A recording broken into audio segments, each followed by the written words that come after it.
I studied every running back draft in the last 20 years to find out what we should expect from this year's bumper running back class. Is Ashton Genty the best value as a first round pick, or can we find some bargains in the later rounds? Find out more on the Fantasy First Down.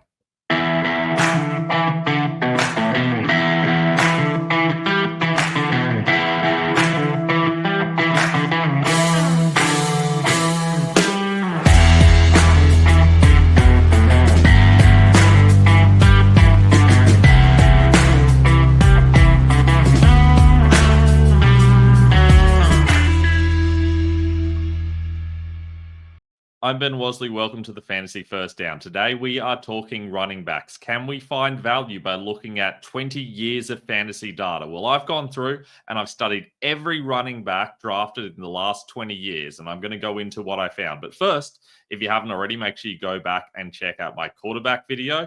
Plus, if you've got any questions, you can pop them into comments below or go hit us up on Instagram at the Fantasy First Down or on Twitter at Fantasy First Down with no O. If you'd like to see how this impacted my dynasty rankings, you can check them out over at ffdfantasyfootball.com. Plus, it would be great if you could like and subscribe on YouTube. Now, to start things off, we're going to talk about how I went about doing this. I basically looked at every running back, looked at their fantasy data, and I categorized them into one of 8 categories based on both their best fantasy year, production-wise and finish-wise, and also how many years they were fantasy relevant. And for running backs, I considered fantasy relevant to be a top 60 player, which is pushing it a little bit. But realistically, if players weren't in the top 40 or so, for the most part, they just fall out anyway, because the guys outside that top 40 are usually different every single year.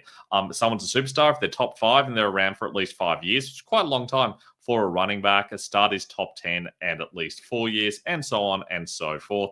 I also included some categories for guys that boomed very briefly and then disappeared quite quickly. Anyone who wasn't able to hang around in the top 60 for at least 2 years is considered a bust. And you would think that wouldn't happen very often, but there are a lot of busts on this year. So let's get into it and find out where the value is likely to be in this year's drafts. First up, we're talking about Ashton Genty, and in fact, all running backs drafted in the top 20 of NFL drafts, and there have not been a lot of them. In the last 15 years, there have been just 10, and the last 9 all finished as superstars. Teams simply will not draft a running back this high if they don't plan to use them. And in fact, most of them were drafted within the top 10. But recently, we've seen guys like Bijan, Jahmyr Gibbs, Saquon Barkley, Christian McCaffrey be absolute superstars for fantasy football. But even the guys that aren't the biggest names were still getting it done.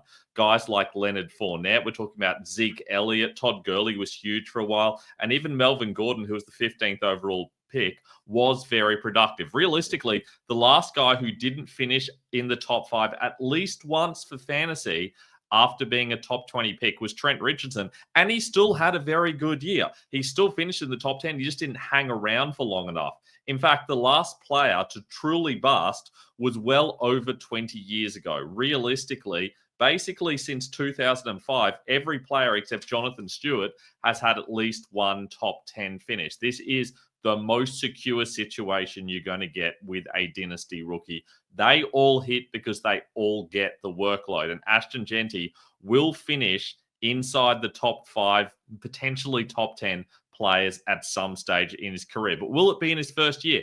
Typically, yes. For the most part, these players, if they went into a starting role, will expect to be a top 5 player in their first year. We've seen that happen with most of the guys on this list. And for those guys where it didn't happen, they got very close. So you are getting excellent security. Of course, with all running backs, there is always some risk. There's a lot of injuries that you're going to get with these guys.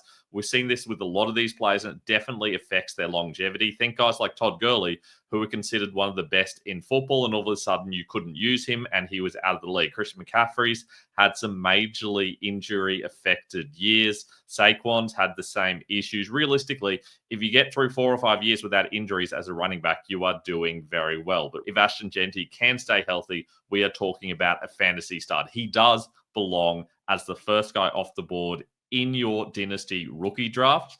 And realistically, in most dynasty leagues, he should be potentially top 5, maybe a top 10 pick depending on how you want to build your team and whether it's super flex or not.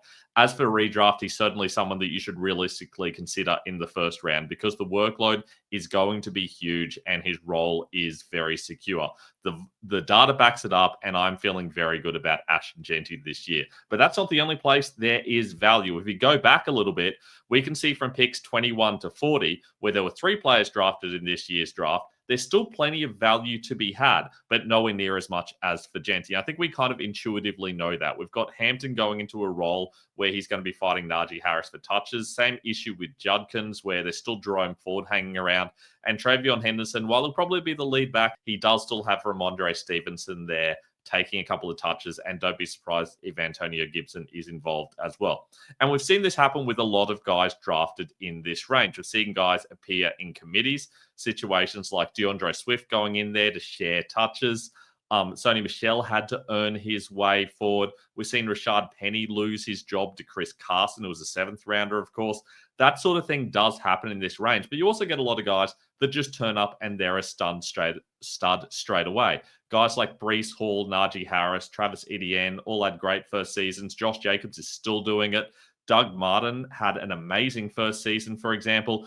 Realistically, if you draft in this range, there's a good chance of you getting opportunities. And even if you're not an every down back, and guys like Judkins aren't realistically every down backs, you can still be someone like a Nick Chubb or Mark Ingram, who is going to have a very good career as an early down back, or as Ingram developed into a good pass catcher in a committee situation as well. Now, these guys, even the solid fantasy starters, won't always hanging around. For example, even if you have Javonte Williams or Clyde Edwards-Helaire, you got a year or two of good fantasy production out of them, but you're not feeling very good about that situation. So probably half of the guys drafted in this range end up being people you're happy to have on your fantasy team, and you get far less players that truly bust. You have to go back quite a long time to get to a true bust, and 2012 with David Wilson, for example. But most of these guys will at least provide you something, even if it's a Rashad Penny or Ronald Jones situation where it's really not very much. So you can afford to take Hampton, Judkins, and Henderson relatively early in your rookie drafts. There is a very good chance there'll be solid fantasy players, but don't trade away absolute stars for them. You can't expect them to be definitely outgaining people like a Hall or like a Josh Jacobs now. Realistically, those guys, we know what they can do, and they're going to keep having that role. Someone like a Hampton or a Judkins or a Henderson, they have that ceiling, but their floor is significantly lower, and you can definitely see it with a lot of the players listed here, that plenty of them went on to have solid, good careers, but they weren't necessarily fantasy superstars. So that, for that reason, I'm not taking any of these guys too early this year, and I'm certainly not going out of my way to get them in rookie drafts. You're going to get a lot more security out of the wide receivers than you are out of a Hampton or a Judkins or a Henderson, despite their absolute talent.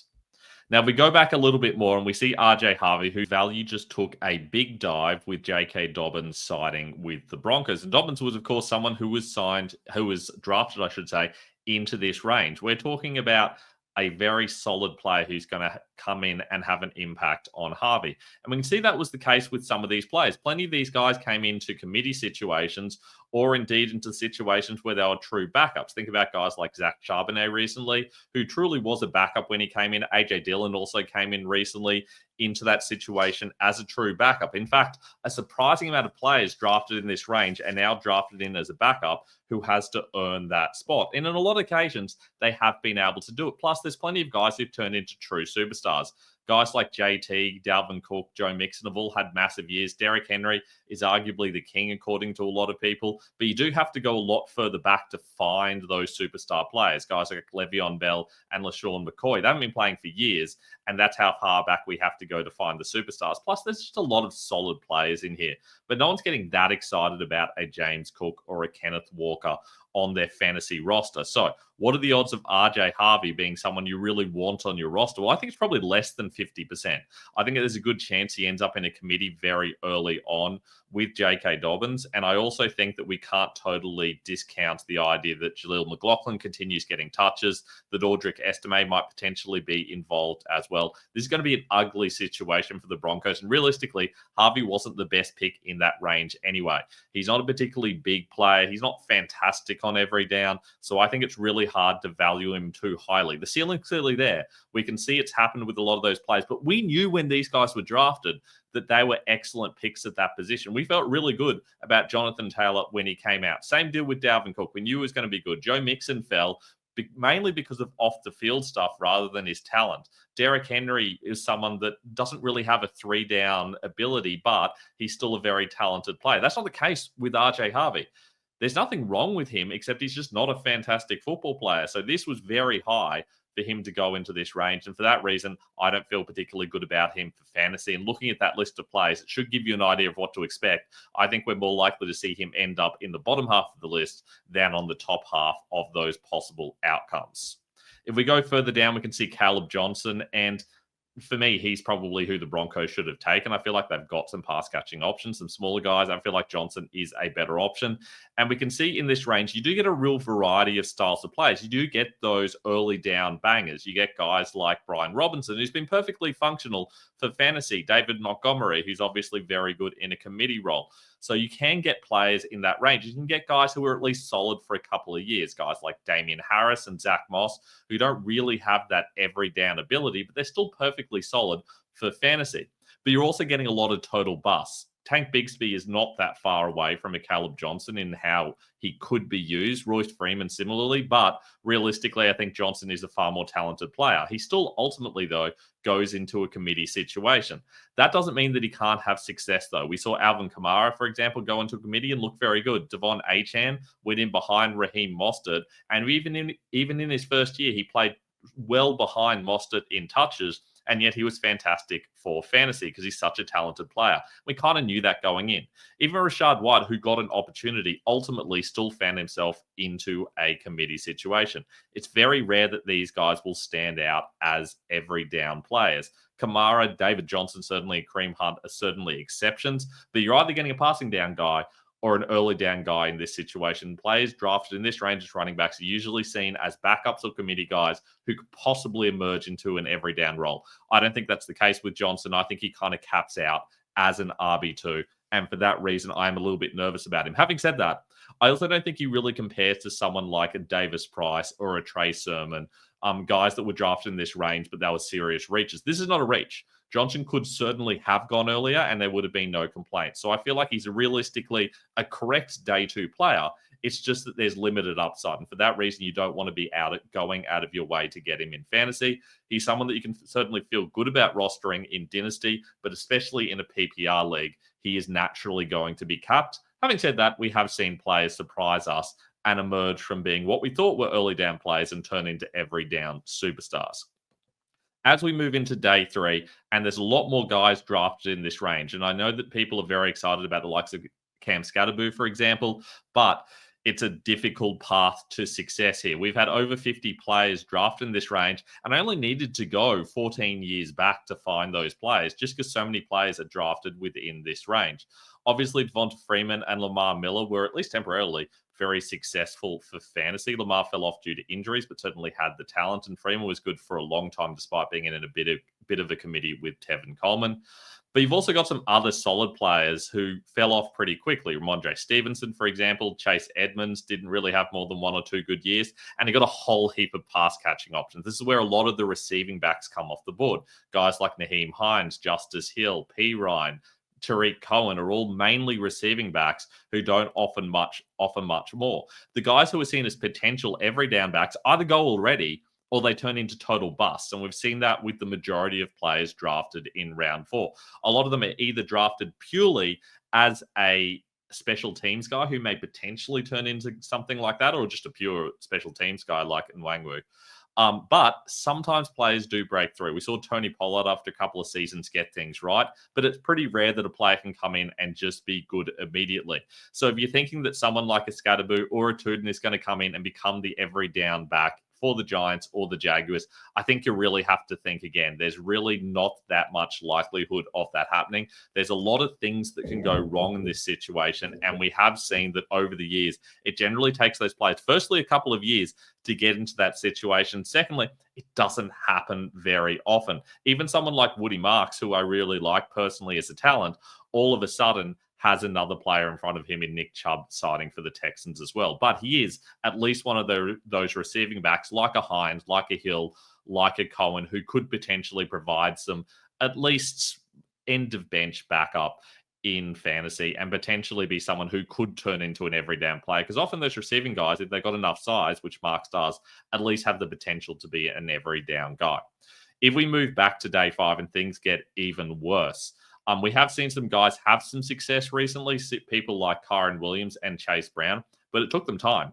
Very few of these guys came out and were immediate stars. Aaron Jones is potentially an exception. Tyler Algier obviously had a very good first season, but couldn't keep it going because he's a 5th-round player and he is very limited. A lot of these guys are either limited or always brought in to play bit part roles. In fact, the vast majority of them bust. Over 2/3 of these players are going to end up busting. Even for the players that aren't busting, you don't really want them on your rosters. When was the last time someone was like, I'm so glad I have Kenneth Gainwell on my roster? That's just not happening. We're going down to top 60, and yet we're still saying that these guys aren't bust. That tells you how bad it is. The player people are most interested in this range is rightly Jaden Blue. He goes into a very open depth chart behind Javonte Williams and with Miles Sanders hanging around, but he at least has an opportunity. We've seen the Cowboys be willing to give people drafted on day 3 a chance with Tony Pollard. There's no reason Blue couldn't do that. He at least has the kind of skill set where he could potentially play on every down. I think it's unlikely, though, and I think we have to be realistic that we've seen plenty of guys on this list come into this situation, be expected to be involved, and ultimately turn out not to be the case. Because even when there's opportunity, that doesn't mean the talent is there. And I'm not convinced with Blue that it is. I do think, though, that the opportunity has to get you more excited than anyone like a Jordan James or a DJ Giddens, who likely need at least one injury, or in James's case, probably 2 injuries ahead of them before they get a chance. Having said that, even if any of these guys turns into a starter, as we're seeing, for the most part, they're not going to be a starter for very long. Even people like Jordan Howard, who was very solid for a year or two, didn't really hang around for too long. Same thing with Tyler Algier. Even Chase Brown, I'm not convinced he's going to be getting more than a season or two of being a star. And there's always talk about Kyron Williams potentially fading because he is one of the less efficient good fantasy players around.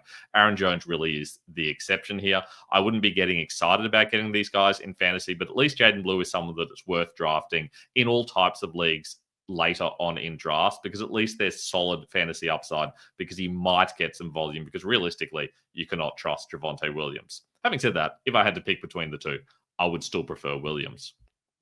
Finally, the late day 3 guys, and there are a lot of them this year, and there's some solid players around. The problem is the success rate on these players is very, very, very low for running back. I think Isaiah Pacheco is the name that jumps out recently. Chris Carson is another that was solid, but even so, we're not talking about guys that were like top 10 fantasy players and stars. I think Pacheco maybe could have been better without some bad injury luck, and he certainly kind of knocked on the top 10 at times, but ultimately, outside guys like Latavius Murray and Alfred Morris, who were solid for a year or two and just hung around for a long time, there's not really any fantasy superstars here. You're certainly not going to get an amazing player in these late rounds. It's just plain not how it works. But you might still be able to get at least a little bit of value for fantasy. I know a lot of people are very excited in Ollie Gordon, and we have seen that the third guy for the Dolphins can ultimately push his way up the depth chart. Jalen Wright hasn't exactly been brilliant. Alexander Madison is very inefficient, doesn't really play like most Dolphins players. He's not a very quick player, for example. I think he's more of a role player. Devin Neal goes into a situation where they're not overly happy with Kendre Miller, and Alvin Kamara is aging out. So at least there's opportunities there. Brashad Smith is a big favorite of my colleague Kiwi. Every year, he calls his shot on a low down guy. Last year, in fact, 2 years ago, it was Puka Nacua. So he has gotten it right on a number of occasions, but I'm not convinced on Smith in this situation. Certainly, there are some opportunities in that KC depth chart, but I feel like Smith, while very shifty, is more of a guy who's likely going to have to kind of play his part for a while and work his way up the depth chart. But with Pacheco drafted in that same range, and we've seen Kareem Hunt work his way up as well, probably really only takes an injury before he gets at least an opportunity. Also, guys that I like, or at least are interested in talking about, Kyle Manangai is someone that a lot of people are pretty excited about for Chicago. I think ultimately, if the Bears really wanted a running back, they would have gone and gotten one of the many good ones that are were available earlier in this draft. I don't think they need to wait until the 7th round. I don't think they see him as anything but a very late long shot. And finally, Phil Marfa at least goes into a situation where there's not much ahead of him, but I think his chances of becoming a starter is very unlikely. He's very much in that one-trick pony sort of situation where I don't think he's likely to become an every down starter at any point in time. Now, of course, there are also some undrafted free agents around, but I'm not particularly excited about any one of them in this class. So instead, I'm going to go on to my rankings and very briefly rip through these and at least give you an idea of how they rank compared to each other based on what we've seen. And obviously, Genty is way up the top among the rookie running backs. That's for every type of football. It doesn't matter if it's Superflex, whether it's redraft, whether it's Dynasty, whether it's a rookie draft. Genty is someone that you should be taking early in your draft. We've seen the success rate is so extraordinarily high, especially guys coming in early. They don't have that tread on their tires. They're less likely to get injured as well. This is just a fantastic opportunity to get someone early when other people are going to be nervous, because realistically, the Raiders' offense doesn't look very good. But we do know that with the Raiders, they're definitely willing to run the ball, and they're probably going to need to because they don't have a great quarterback.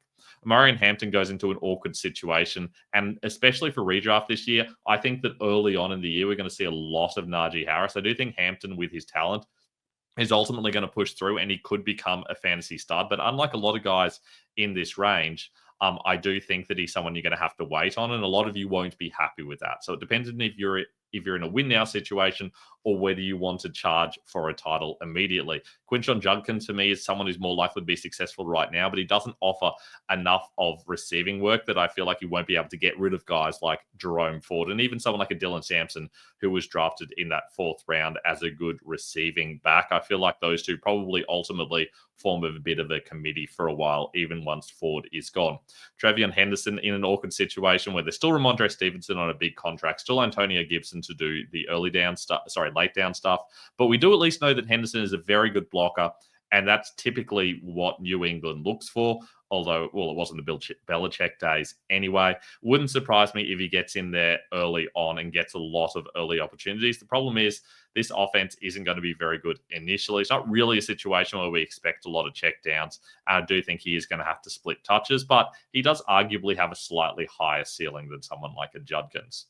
Caleb Johnson is a long way from Henderson for me. There's a massive tier gap between 4 and 5 for me. I just think that it's going to be tough for Johnson to totally get rid of Jaylen Warren. Plus, you've also got Kenny Gainwell to get annoying on 3rd downs and on 2-minute drills as well. I feel like Johnson kind of caps out as a running back too and is unlikely to get any higher than that. But that's still better than nothing, even in PPR. RJ Harvey, I talked about plenty earlier. He falls away from Johnson a bit for me. They were quite close at one stage, but with J.K. Dobbins arriving, don't like this situation for Harvey. He's someone I'm way less interested in. Cam Scatterbill, I'm not particularly interesting because I think Tyrone Tracy was actually pretty good last year, and I feel like they've still got Devin Singletary to take some touches. It wouldn't even surprise me if Scatterbill doesn't get involved. I think that the Giants just saw the value there that when this is a player we think deserves to go significantly earlier, we'll just take the best player on our board. I think that's possible that's the situation, and if so, they're not really massively invested in using him, but it means they at least recognize the talent. So I hope that's the case, because at least that means that they are going to give him opportunities at some point in time. So we'll see what happens with him, but he is certainly further below Harvey as well, because I don't think he really has that true every down skill set. I feel like he's a little bit limited, as is Jaden Blue, but at least he goes into a very good opportunity, as we said.